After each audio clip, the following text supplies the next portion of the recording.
over ng pinakabahay. Yan po yung pinaka-site niya kung saan itatayo ang property house dito sa Alaminos, Laguna.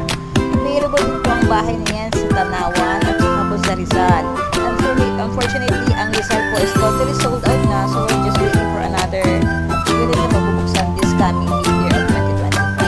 Ito po yung kanyang pinakalibre ng dining. Ayan, ito po yung actual turnover. Ito po yung marireceive din yung bahay. Ganito ganito po yung itsura niya.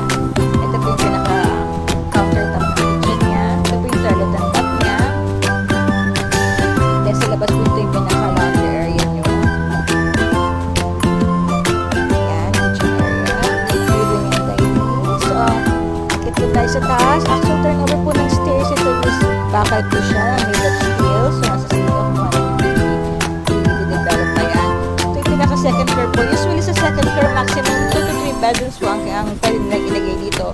So, it's up to you kung gusto nyo maximize or okay na sa inyo ang 2 bedrooms.